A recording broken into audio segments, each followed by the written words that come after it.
আল্লাহ নারী মৌমাছিকে বলেছেন মৌচাক বানাও, তোমাদের মধু রাখার জন্য বাসা বানাও। কার্ল ভন ফ্রিজ গবেষণা করে পেয়েছে মৌচাকের বাসা বানানো হয়, মধু আহরণ করা হয়। যেই মৌমাছিটা নেতৃত্ব দেয় এটা পুরুষ মৌমাছি নয়, এটা হলো মহিলা মৌমাছি। কোন সুবহানাল্লাহ। পুরো মৌচাকের মধ্যে মধু আহরণ, মধু নেওয়া, পুরো প্রসিডিউরটা সারার জন্য কোনো পুরুষ মৌমাছি লিডিং দেয় না, লিডিং দেয় একটা নারী মৌমাছি, স্ত্রী মৌমাছি। এজন্য ইত্তাখিদ, ম্যাসকুলিন জেন্ডার ইউজ না করে আল্লাহ বলেছেন ইত্তাখিদি, নারী মৌমাছিকে আল্লাহ অ্যাড্রেস করে বলেছেন যাও মৌচাক বানাও আর এটার মধ্যে মধু আহরণ করো। চিল্লায় পড়েন আল্লাহু আকবার। আল্লাহ বললেন ইত্তাখিদি মিনাল জিবালি বুয়ুতা, পাহাড়ের মধ্যে ঘর বানাও, মিনাশ শাজার গাছের বড় ডালের মধ্যে ঘর বানাও, ওয়া মিম্মা ইয়ারিশুন উঁচু উঁচু জায়গায় ঘর বানাও। উনি গবেষণা পেয়েছেন এই মধুর মধ্যে অসাধারণ কিছু ন্যাচারাল অ্যান্টিসেপটিক আছে। কি আছে? Natural antiseptic. এটার নাম হচ্ছে প্রপিলিস। প্রপিলিস নামে একটা লিকুইড পাওয়া যায় মৌচাকের মধ্যে। এটা কাটা জায়গায় লাগা দিলে স্যাভলন ডেটল কিছু লাগানো লাগবে না, ওই প্রপিলিসের কারণে আপনার কাটা জায়গা এমনি শুকিয়ে যাবে। সুবহানাল্লাহ পড়েন। দ্বিতীয় বিশ্বযুদ্ধে রাশিয়ান যত সৈনিকরা যুদ্ধে আহত হতো ওরা আলাদা করে অ্যান্টিসেপটিক খাইতো না, ওরা মধু আইনা লাগাই দিত আর সুস্থ হয়ে যেত। সুবহানাল্লাহ পড়েন। নিউজিল্যান্ডের কিছু বিজ্ঞানীরা আবিষ্কার করেছে মৌমাছির হুলের ভিতরে রেমেটিক ফিভারের অ্যান্টিবায়োটিক আছে। অনেকের বাত জ্বর হয়, বাতের ব্যথা থাকে না? থাকে, মুরব্বীদের বেশি হয়। ওই জায়গার মধ্যে যদি আপনি মৌমাছি এনে ঢুকাই দিতে পারেন, মৌমাছির হুল লাগাই দিতে পারেন, ভালো হয়ে যাবে। মৌমাছি যখন হুল ফুটে আরাম লাগে না অনেক? খাইছেন? কামড় খাইছেন? হ্যাঁ, মজা লাগে। তো নিউজিল্যান্ডের এই গবেষকরা এরা আবিষ্কার করেছে যে মৌমাছি যদি হুল ফুটিয়ে দেয় ওইখানে বাতের ব্যথা থাকলে, বেদনা থাকলে এটা ভালো হয়ে যাবে। আমি নিজে দেখেছি, বিবিসি একটা ডকুমেন্টারি। ইজিপশিয়ান একজন ফিজিশিয়ান, চিকিৎসক, উনি ওনার বাতের ব্যথায় আক্রান্ত যত রোগীরা আছে ওদের গায়ের মধ্যে মৌমাছি এনে এনে নিজে নিজে হুল ফুটায়। রোগী চিৎকার মারে ও মাগো, ও আল্লাহ গো, কিন্তু একদিন পরে ব্যথা নাই, আর কয় ভালো হয়ে গেছে। সুবহানাল্লাহ কইবেন না?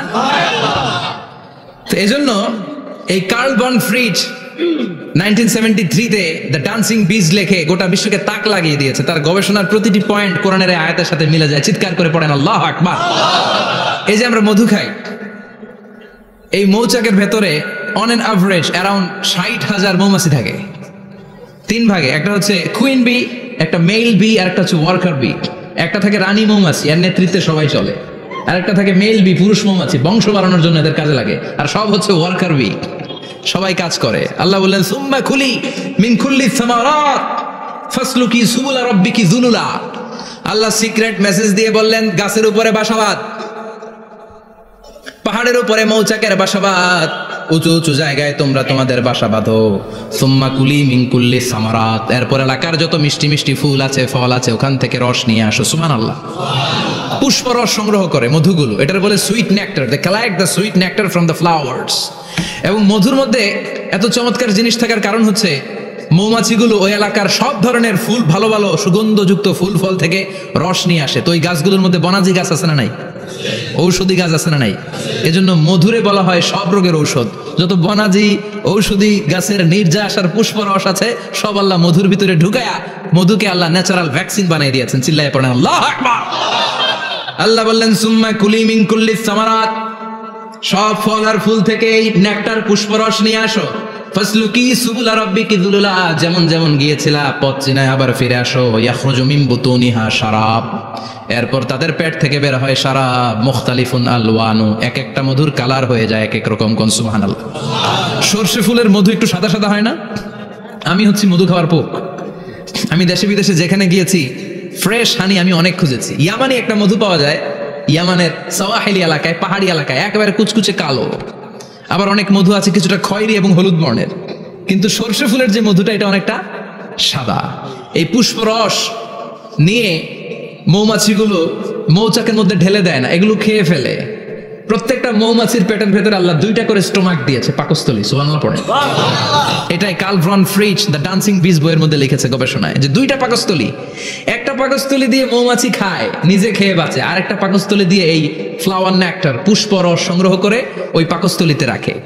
ওই পাকস্থলীর ভেতরে আল্লাহ একটা ন্যাচারাল এনজাইম দিয়েছেন, ওই এনজাইমের সাথে ওই পুষ্প রসটা মিক্সড হয়। তারপরে আরেকটা টিউব আছে, ওই টিউব দিয়ে মৌমাছি যে সে বাসার মধ্যে মৌমাছি যে যে সেখানে সাপ্লাই করে দিয়ে আসে, মধু ঢুকিয়ে দিয়ে আসে, চিল্লায় পড়েন সুবহানাল্লাহ।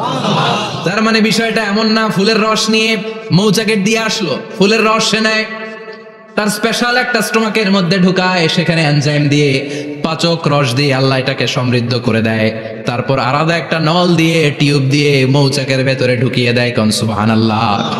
কি অসাধারণ পদ্ধতিতে আল্লাহ মধু বানালেন, আর কি সুন্দর মধু হাতের মধ্যে লয়া জিব্বা দিয়া সাটে আর গান গায়, মধু হই হই বিষা বাইলা। আছে না নাই? আল্লাহ শুকরিয়া নাই?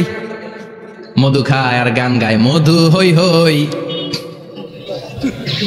বিষা বাইলা, কোন হারণে ভালোবাসার দাম নদিলা। আছে না নাই? ডাকাই তাই মধু খেয়ে শুকরিয়া করতে হবে কার? বসো, চিৎকার করে বলেন শুকরিয়া করতে হবে কার? আল্লাহ বললেন